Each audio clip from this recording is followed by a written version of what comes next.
Welcome in, everyone, to another episode of the unofficial Boutique Hotel Secrets podcast. I'm your host, Adam Walz, and this is the show where we explore all the things making the jump from short-term rentals into the commercial hospitality space. We're chronicling our journey going from 0 to 1, and we're also bringing some friends with us, our mentors, other students, other people in the game, just literally building out loud as we learn. So we're about a week away, well, less than a week away from owning our first hotel. So let's bring in our co-host, my mister from another sister, Micah Thomas. Micah, how you doing? Man, we are 3 days to be precise from closing, and I have given everything except my unborn child to the lender to make sure we get this loan closed. So I feel like I've lost hair, maybe even the shirt off my back in this process. But I'm excited. We're moving in the right direction. Everything indicates that we'll close very very soon, whether it's in 3 days or 4 days. It'll be happening very soon. So I'm excited, I'm stressed, I'm nervous, I'm anxious, all the things. But yeah, we're just going to keep pushing forward, believe the work that we've put in on the front end, and we'll be good to go. Yeah, it's crazy to think this is, months in the making. I mean, commercial is just a different timeline, a different beast. You're dealing with millions of dollars. We syndicated and raised money for the first time. So we've learned a lot. And again, our goal is to really just kind of shine a spotlight on our story. I think every story is unique. And we're lucky enough that, again, we're in a great community where every week we get to join on calls. We've got office hours. And we get to talk with Professor Joel over here and many other intelligent people. So let's welcome in Joel Wiegle to the show. How you doing, Joel? Good, good. I appreciate y'all having me on. This is the big right before you close. So I'm excited to chat with you guys and hear about y'all's journey and a couple days before the big countdown. So I'm excited. Exactly. Well, thank you, man. And you, Isaac, Rashmi, I mean, the whole gang have been instrumental to give us the confidence to move forward, to even attempt something like this, and the clarity, quite frankly, right? The education, the coaching, the one-on-one support. So again, thank you to the community. Again, if there's anyone out there interested in this game, reach out. I mean, you don't have to do this alone. This is one of my favorite things about this space is it's a team sport, it's collaborative, and it's more than enough opportunities and capital out there for us to be successful. But anyways, I couldn't think of a better person to have on this show. Again, Mike and I are pausing for an hour in our frenetic day, sending off attachments to lenders and insurance people and like all the things. But you've done this before. You've gone through this rodeo. You own multiple hotels. You're looking to acquire and expand more. I guess opening question is, does it get easier? And a penny for your thoughts. Any advice that you can give some guys that are going through it right now? It does get easier. My biggest penny for your thoughts is honestly don't let them bully you. Lenders, everyone, they say they're strict on timelines. I've pushed back many of times. The world keeps moving. You still get the deal closed. Everybody at this point is 3 days away from closing. If it goes to 4 or 5 days, you're okay. And that's, I was in your same situation, stressing, flying across the country to get docs signed. And, we have to be realistic about what works for us. We still have to balance our family life too. So don't bend over completely backwards. We're here to put the plan together. So every single one's a learning lesson. It does get easier, but you just see the chaos at the last bit. And let's proceduralize this for the next ones going forward too. Yeah, and I want to give a little bit of background into our situation because it's quite peculiar. Our seller has already signed their closing documents. He's actually in Australia right now. He called me today. It was like 7 a.m. the next day in Australia. They're, I think, 18 hours ahead of time. So that entire situation is crazy because he's like, let me know if you need me to do anything. But the bank wouldn't let him sign closing docs on DocuSign. He had to sign everything by paper via notary. And I guess loan docs are one of the only documents you can't sign with a mobile note or like an online notary. You have to sign in person with a notary. So that just made the entire situation complex. And then Adam and I are in two separate locations, but we have to sign the same exact document. So either we need to be in the same location for closing, or we have to do this thing where one of us signs and then we overnight it to the other person so they can sign, and then we overnight it to the title company. So there's just a bunch of nobody tells you this. Like, there's no way to prepare for this specific situation, and I guarantee you when we go to do it again, it's going to be 112% different, totally different situation on our hands, and we just got to learn how to solve it. So just wanted to give a little bit of background on the peculiarity of our situation, and then maybe throw it back to you, Joel. Any situation you can think of off the top of your head that just rings a bell, like, oh, I remember when I had to fly across the country, or when I had to do something out of the ordinary to make sure the deal got done. Yeah, definitely. I've flown across the country because I didn't want. Very early on, I got bullied to say we had to get it done by this time. We literally I had two other partners in this deal at the time that were both going to sign because they were guarantors. And I literally just did some basic math to be like, mail doesn't move as fast as I need it to. I have to move faster than the mail. So I literally had to just fly to sign it in person. So that was something early on that definitely happened. There was another time where I had two other partners in a different deal, and they couldn't make it. So instead, we had our attorney give me power of attorney over their signatures. So I had to sign for everybody, but now I had to sign, like, it's already a lot of signatures. Now imagine doing that 3 times instead. My hand was cramped for the next 3 weeks probably. I couldn't do anything. So I never had an injury of just like a hand cramp from so many signatures. But there are ways to work around it. And once again, my biggest thing is, like, closing date is great, but it's not the end of the world to push it back a couple days. Let's try to be within our time, and that's my biggest learning lesson now. Not everybody, even if they get upset, they're upset for 2 days, and then you're closed. Who cares after that point? So my biggest learning lesson, I've gone through what you guys are going through. It's stressful. You're trying to balance everything of insurance and getting money in, and then wiring money, and then signing. It's so much stuff, and then construction. It's so much stuff, but at the same time, like, you know, we're the ones building the schedule. We're in power more than anything, and that's what I want you guys to know. Like, you're in power right now. It's up to you guys. Yeah, I love this because in high school, you know, we learn about the speed of sound, we learn about the speed of light, but right here, Joel Wiegle teaches us about the speed of mail.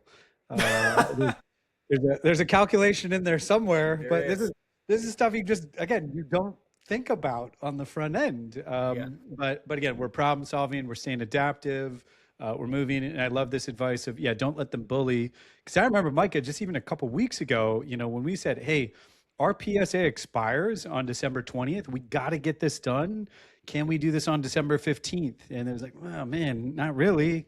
Can we do it on the, you know, like, we kept pushing back, but because we had that hard stop of our PSA expires on the 20th. Now, little did they know that the seller was totally open to extend and, you know, all of these things, but like you keep that ace in your pocket and you go, man, we could fall out of contract. We lose our earnest money. You could blow up the whole deal if we don't kind of stay on top of this thing. And lo and behold, a couple of weeks ago, it was like, this would be a Christmas miracle if this gets done. And now we have willed our way to the finish line. Now, again, TBD if we actually pull it off on Friday, or maybe, like you say, Joel, even if it slips into a Monday or Tuesday, like, on the macro level, 10 years from now, cute story, but like won't change the deal. Correct. Yeah. I want to just piggyback on what you were saying really quick, Adam. You know, when we told them that, there were several people in our corner saying you need to make sure you stay the priority, especially as we get into holiday season, because if you don't make yourself the priority, somebody else with another deal will become the priority for the lenders, for the title company, and everything else. So I think that was really good that we like stayed in the front of their minds. We made sure they were working on their side to help us get this loan done. And then the other part I wanted to mention is we started with 116 or 117 documents 3 weeks ago. And we pretty much have been cranking away, getting all the documents. And I think that list is probably down to like 3 or 4 documents. And they're not even documents that we have to submit. They're coming from like the insurance company and from the contractor. So I think those are 2 really good highlights that I wanted to mention, since, it was very, very hectic 3 weeks ago when they said, complete all of these things and then you can close when you want to close. And let's also, like, let's put ourselves into the seller's perspective here. They've seen y'all doing work. They've seen you pushing. even if we have to extend a little bit, I mean, what are they going to do? Say no, get out of contract, and try finding another buyer here? We're No so way. close. Once No again, way. when we have the power here, 99% of the sellers, I don't want anybody listening to this to think 100%. There's probably some, jerk out there, but 99% of the sellers out here, like, they're here to work with us. So if we say, look, we're so close, we're on the final, we're on the 90, the 1 yard line right here. Let's get it to completion. I need one more week. They're cool with that. Like, what's the difference of 1 week, like Adam said? 10 years from now, what's the difference of 1 week? Let's put it into our guidelines, our plan, our perspective, and we're going to be okay with it. Yeah. And let's maybe dive into, one of the pain points or challenges, certainly of the last 2 weeks, has been kind of this back and forth. And Micah, you can speak more eloquently on this, but like with the GC and the SBA lender, very, very strict guidelines. And again, we've raised capital. So again, in our case, we need to bring $1.2 million to the party. And then the bank's going to give us roughly $4.7 million of money, split a couple, in different buckets for different uses, et cetera. But we need 1.2 to close. So again, we're on pace to do that. Now we're hearing from Joel, we should have done this weeks ago. Of course, like we'll do that for hotel too. But I didn't understand that. Okay, cool. I thought we gave them our total project size. We've submitted all the bids. We're spending about $1.35 million with our GC. We've even got a contingency in there. We've got some soft costs. So anyways, all this is accounted for. We're bringing money to the party. Bank's bringing some money, but we're running into this sequencing thing, Joel, right? Where again, the bank doesn't want to pay or release funds until the work's complete. And of course, the general contractor is going, yo, like, I'm a small crew. This is a small town. I don't have hundreds of thousands of dollars to front your costs.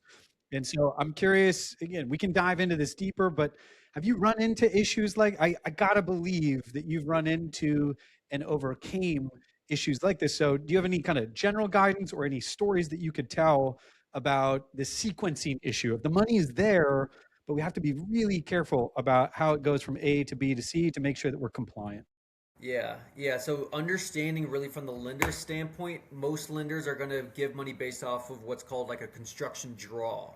So you need to understand the trigger points of what will allow them to give the draw. And there's different things that they might need, permits that are going to be approved. They might need electrical schematics that are going to be stamped. So we have to understand where their guidelines are through different draw types. And that's something Isaac has helped out, and John St. Ledger has helped out with a lot as well, is understanding those draws. That my communication with the lender is, I want you to actually guide me. I can give, what I would like. Here's my timeline. But what I really want to understand is a bank typically is going to have some sort of quality check person to go in there and make sure the documents are properly assessed, because that quality person is making sure that the insurance of their money is getting spent properly. And if you just say, if you have nothing at all and you're just like, give me money, then essentially you could have no plans ready to go. You could have no GC ready to go, and you just have money sitting in your bank, and it's a huge risk and liability to the bank standpoint. So I need to truly understand from them is, what are the trigger points that you'll allow for these draws? And I start reverse engineering, and I build my timeline based off of those draws. And I say, what I need is, I need the permits pulled here before I can get a draw. Boom. Let me take that. That's my number one priority right now. Then I need, my next one is, once we do trenching, or once we do more electricity, the electrical side or the HVAC side or any MEP, I need that stamp of approval. Then I need my certificate of occupancy. What are the different triggers that the quality check person, and a lot of the times the lender will allow you to have a conversation with them. So the biggest learning lesson for me is like, talk to them and let them guide you. It's their money right now. You're just borrowing it. You're the lender here. Yep. So it's their money. What's the trigger points to allow to get some of those funds? And if you don't know, that's where this miscommunication and misalignment between you, the lender, and the construction company is going to cause a little bit of chaos that can come too, because the construction guy's like, man, I just put all my guys out here and I'm not getting paid. And you're like, I don't have the money. I'm waiting for the lender. So Yes. you need to make sure you're properly in line all with each other, so you're not getting other people, mad at you guys. Yeah. Do you want to Yeah. talk about that, Micah? I feel like you're on the front lines of Absolutely. this one. Yeah, I am massaging the situation as we speak. It's a very touchy situation, and I wish I knew this on the front end. And I think having clarity on the loan type on the front end would help guide this, because since we're going with an SBA 7A product, they don't allow any labor to be paid on the front end. They only pay based off of percent completed. So what that means is once that third party company comes out and does the inspection, they send the approval to the lender wires the third party company money, and then they overnight send the money to the general contractor. But what this means is until that first draw, that first inspection is done, probably about 3 to 4 weeks from the start of renovations, none of their guys get paid. And our construction company, they pay their guys on a weekly basis. So that means they're expecting a paycheck every week, and it's just not coming, not from the lender. So of course this raised some red flags, especially from a general contracting company that's used to getting 25, 35% as a down payment to even start any work. And now they're hearing for one of their bigger jobs, they're not going to get any money to start the work, which just feels like a really good risk. They've been burned in the past, especially during COVID. So they're very just scared, not scared, but like aware that there's a risk that they could lose money or have to come out of pocket for this, and that's what they don't want to do. So yeah, knowing this on the front end, being able to talk to that third party and understanding what the loan product was would help us out so much more. And then moving forward, it would help us communicate with the general contractor saying, look, we're going to go with an SBA 7A product, which means you're going to need financials, tax returns, a list of your subcontractors. We're going to need scope of work. We're going to need schedule of values. So many terms that I didn't even know existed a month ago, just because I'm constantly in communication with the general contractors and the lender. But if we knew this on the front end when we met the general contractors 3 months ago, it wouldn't be as big of a deal when we came time to introduce those guys to the lender. So yes, I am very delicately massaging this situation because we've gotten some verbiage that they were willing to walk away if they didn't get any money on the down payment, and that would materially change this entire deal. So I want to make sure they stay in a good place mentally, know that we support them, but this is just a government product and we have to strictly abide by those rules. And so I'm curious, I'd love to hear kind of where you're at as you're massaging this. Like, where are you at now? And then what's the solution you're kind of coming up with now? Just to be transparent, I haven't gone through a construction with the 7A product like this. So I have some initial thoughts, but I'm very curious, your next route, your solution that you're going through with these guys of how we can still keep these guys on. Yeah, that's a really good question. So we did some research via ChatGPT, and then we also talked with our mortgage broker as well, who has a pretty long history of doing SBA 7A loans. And if the lender allows it, we're able to pay money out of our personal funds to pretty much jumpstart the project and pay for labor until the first draw comes in. It has to be clear by the lender. So what I did on Monday was I contacted the lender. I let them know the plan. She asked me how much. I told her how much. And she was like, as long as they put it in their contract, and then when funds are paid out, we would be the first people to be paid before they receive a single dollar. So it's possible. And even that third-party company, they mentioned that they fronted money to general contractors on the front end, but it's at the discretion of the lender. Unfortunately, our lender won't let them front any of those loaned funds, but we can take money that's outside of SBA funding to jumpstart the project until that first draw comes in. So that's our way of circumventing this issue, but it's not nearly as much as the general contractors want. Just for transparency, we're giving about $50,000. Initially, the general contractors wanted $461,000 to jumpstart the project. Just a little bit. The margin is a little bit different, but in kind of but a lot of that it's about 35%. Yeah. With materials, right? They were wrapping everything in, and then we learned, actually SBA can make direct payments. So you show up with an invoice and go, hey, check it out. Here's 50 beds, or here's all the electrical, or like whatever. SBA is saying we would much rather, there's far less risk of tampering and fraud if we just send it directly to the vendor, buy the thing on your behalf, then no one's marking it up, no one's doing shady stuff.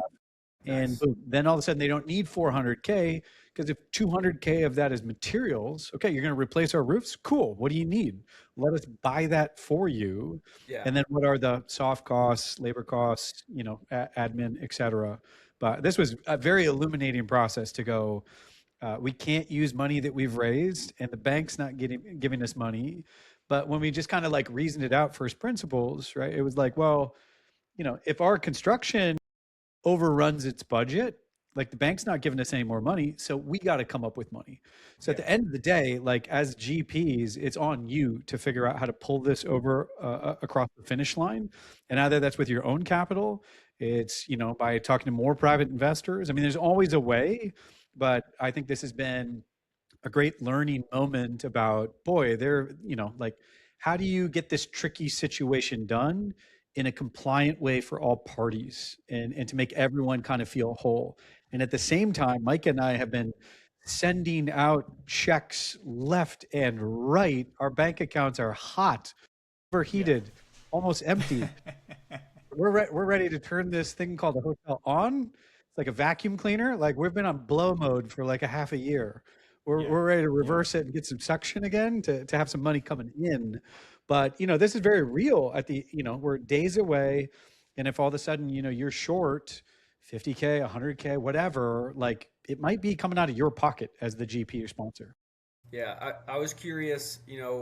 I've ran a construction company before, and I will say if I have a contract as a construction company, it's actually very easy for me as a construction company to go get like a payroll loan of some Mm. sort, and it's fairly cost effective as long as I have a contract in place of whenever I'm going to get paid. So I'd actually be curious too if it would ever make sense where you said, hey, rather than me coming out of my pocket right now, what I'm going to do is I'll pay whatever that interest is on this construction or this payroll loan, but you go get the 50K from a payroll loan, cover the cost of your team. Then whenever you have to pay the bill and it's 55K, whenever I get it from the SBA, you're out, $5,000 or something like that. Yep. Smart.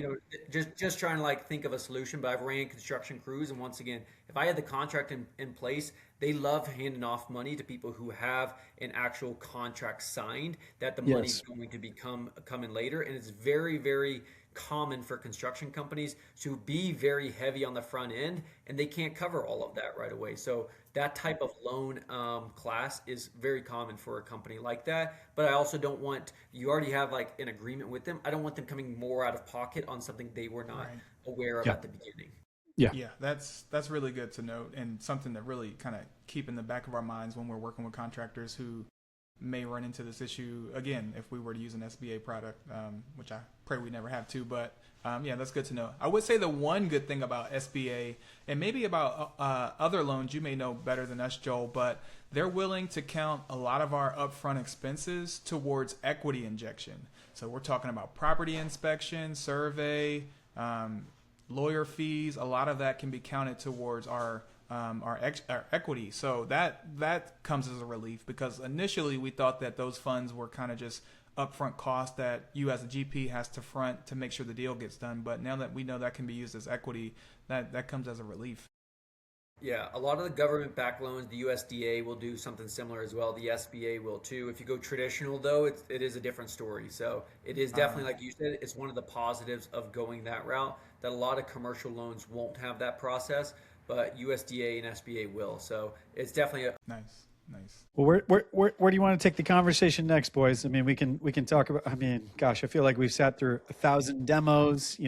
Joel, we looked at a couple of the vendors that you'd send our ways for marketing, revenue management. Obviously, we're having weekly meetings with interior design folks. We're looking at value engineering, like, hey, how do we get a great look in the room but at a cheaper price?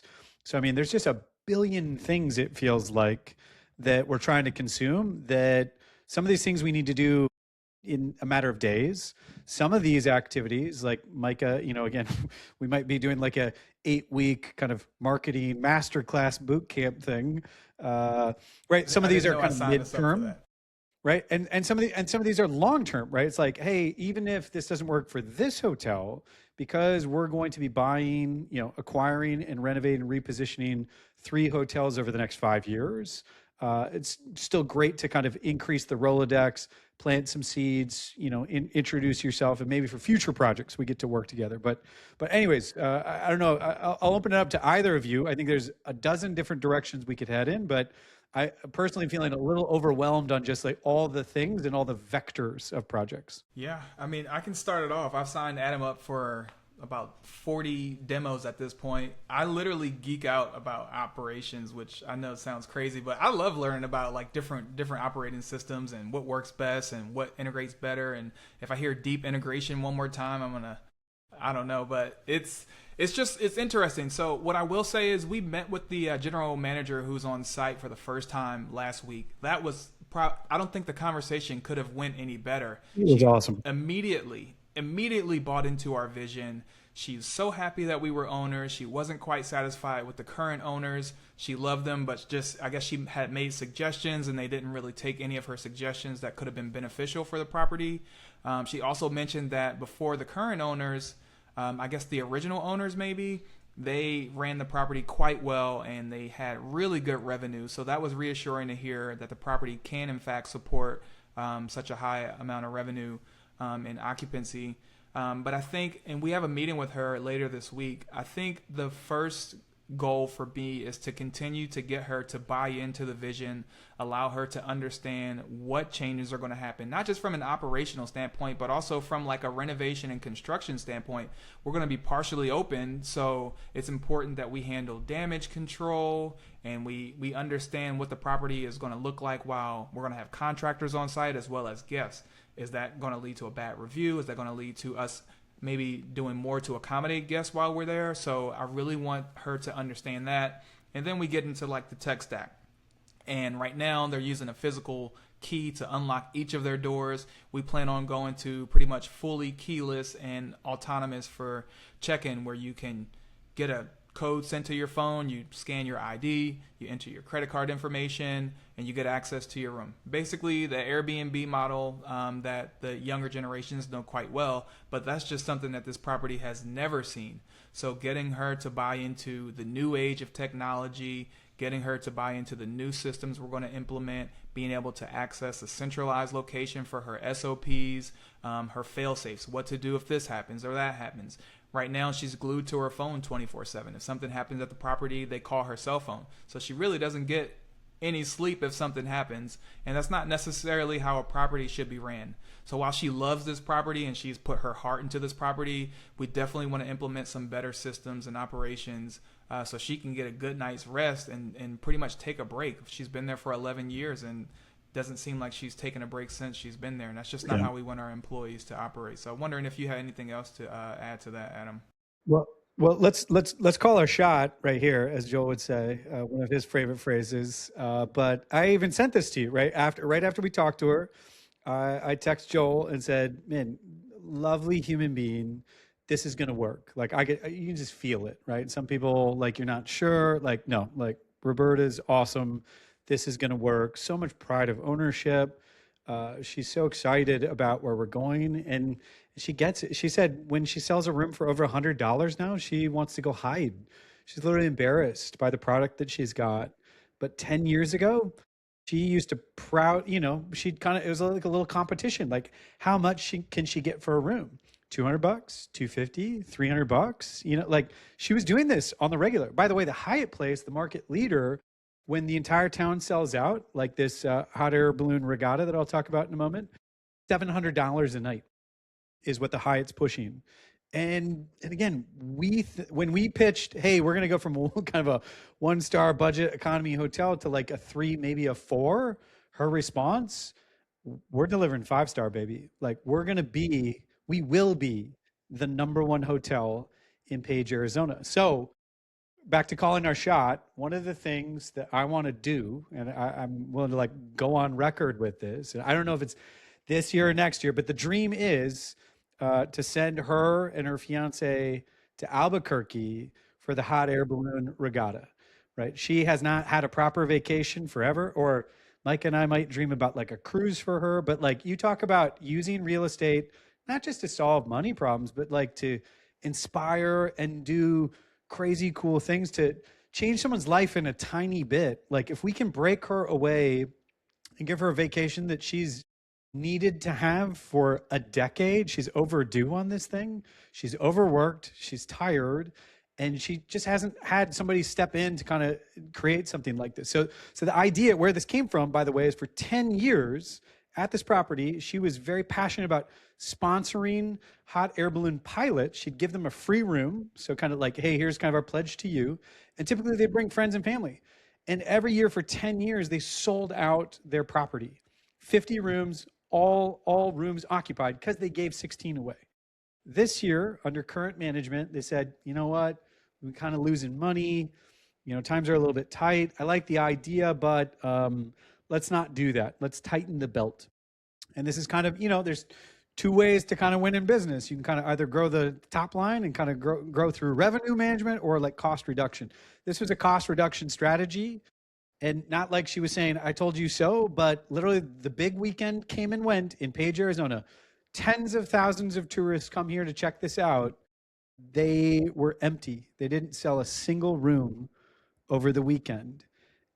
And so again, she loves this event. She has dear friends that are hot air balloon pilots. She knows their friends, their family. And guess what? It's kind of like a little bit of a traveling circus where, they go from town to town, to area, like the community fair, right? So, I looked at the dates. They're going to be in Page, kind of one weekend. And then I think 3 weeks later, they're in Albuquerque. I mean, New Mexico is your home turf.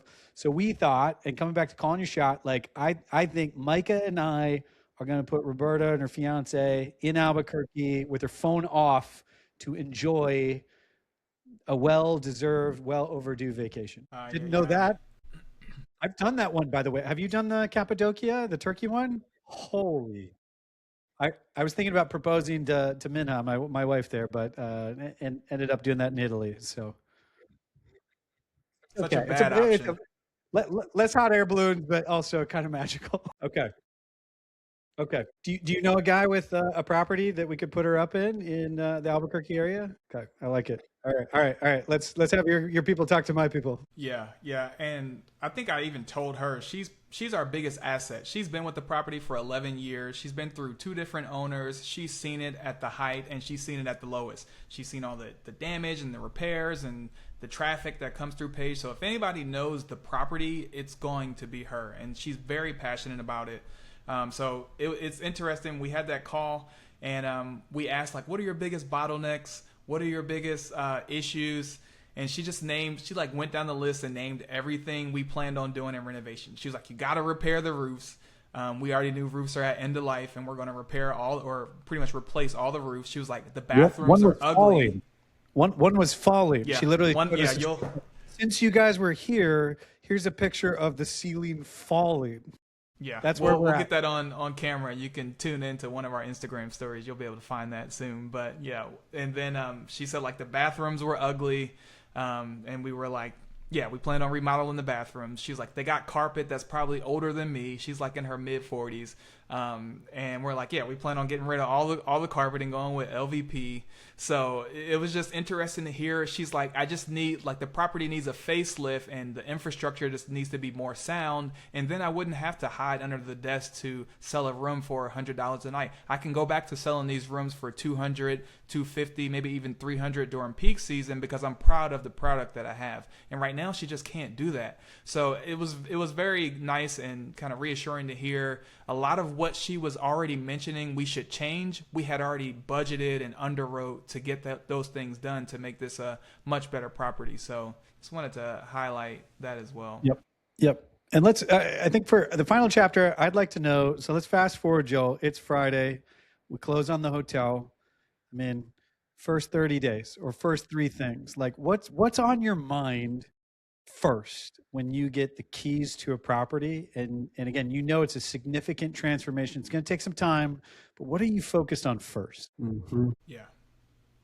Yeah, that's great. Adam, you got anything you want to add? Anything you're looking forward to, or any thoughts going into closing 3 days away? We have come quite a long way. Man. We're in pretty much the end of December, and this whole journey for me started in June, and for you slightly after, like late June, early July, and we have been pounding this hard for 5 or 6 months. So We've Yep. had our share of ups and downs even before we got the deal done. So I just wanted to hear if you had any thoughts going into closing 3 days away.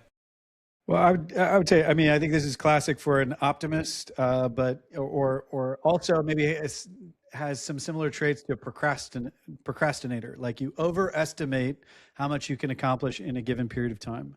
Look, I haven't had a W-2 this year, and literally every day I'm sitting down and my plate is overflowing with tasks and things to do on this. So I would say one of the big learning lessons is my wife and I successfully kind of bolted on an Airbnb business with our W 2. But it's been really impressive, Micah, to watch you kind of juggle and handle like a job plus this. But I know that with a hotel, even knowing what I know now, there's no way I could have done this without you. There's no way I could have done this on my own. So for those people kind of bootstrapping smaller deals by themselves, like sure, you can probably gut it out and figure it out. It might take you longer, but again, we've got pretty aggressive goals, pretty ambitious plans, pretty ambitious timelines. So this is only made possible because we've given it space. Because I don't have a W 2, I'm betting on myself. I'm betting on this endeavor, like personally guaranteeing the loan, collateralizing rental properties, collateralizing my life insurance, right? I mean, like our chips are in on this thing. And beyond just joining a mentorship, which is very powerful, again, we're our actions day after day are constant reminders that like this will work. This has to work. So, anyways, I think I 6 months ago probably underestimated what it meant to go from adding an Airbnb or acquiring another property. This is very, very different in the commercial world. There's just so many things that need to happen that it truly is a team sport. And so, anyways, that's like a major, I think, learning and reflection. A lot of our skills and experiences translate from residential hospitality to commercial hospitality. But I think I grossly underestimated what needed to happen from A to B. It's a lot of steps, 1,000 chapters. And my God, like my eyes glaze over when it's more than 13 tasks. So I love having a partner like you that gets fired up when somebody mentions APIs and deep integrations and tell me about this protocol versus that protocol. And so again, like we're reading Attraction right now and, thinking about implementing EOS and, it takes visionaries, it takes integrators, so I think I've learned a lot about myself. I think we're going to be far from perfect. We got a lot of book knowledge at this point, but now it's time to go get some street knowledge. We're going to make mistakes. We're going to learn. We're also going to win though. Why? Because we give a shit. Like we care, we're intentional, and we're working with people who do this professionally. So I love our chances. A month ago, I was more terrified than excited. Today, I mean, it is 90% excitement, 10% terror. So anyways, that's where I'm at. Very well said. That was very well said. Well, I don't want to hold you guys too long. I think that pretty much wraps up the pod. I mean, if anybody's got questions, thoughts, I mean, Adam, you could point them to the right place to go. We definitely recommend you guys be in a community. I don't think any of this could have been possible without Boutique Hotel Secrets. Our coaches, mentors, kind of guidance along the way, what to do, what not to do, kind of save us from some early on pitfalls and really just getting ourselves in trouble. So, I mean, anything you want to add to that? And look, yeah, we'll put links below in like the show notes to go check that stuff out. Find us at BHS. I mean, come join us. Like, don't just sit on the couch and watch YouTube. Like, come join us. Like, I am literally meeting people that I was watching on YouTube a couple months ago. So the gap from where you are at to where you could be is actually a lot closer than you think. Takes a little courage, takes a little conviction, takes some community, though, I think is a great first step. So I'd love to see anyone that's interested in this space. Again, we've got folks that can meet you where you're at and see if this is a good fit. But I thoroughly have enjoyed the journey. There's no way I would be where I'm at today without BHS's support, with your help, Micah, with your help, Joel, Rashmi, Isaac, Shogren, McDonald. I mean, like it truly is a wonderful group of people who are aligned on values, aligned on mission, aligned on purpose. So again, I know Adam 10 years from now is going to be a great position, but like, it's what do they say? Like the swan, right? We're paddling like hell underneath the water, but like we want to be smooth sailing deliver just a great guest experience right out of the gates for our team, and ultimately the people stay at our hotels. So anyways, reach out. Don't be a stranger. Get connected with us. This could be you. And our goal, by the way, is not to, Mike and Adam, go start up, our own coaching circle. Like we've got a great community here. So come join us with this group where you can learn from Joel Wiegle, from Isaac, Rashmi, others. And anyways, we'll continue telling our story. We'll continue shining spotlights on other student stories and getting lessons learned, right, from people who've been around the block like Joel. So I think with that, Joel, any last words on yours? Amazing. Appreciate you, brother. All right. That's the pod.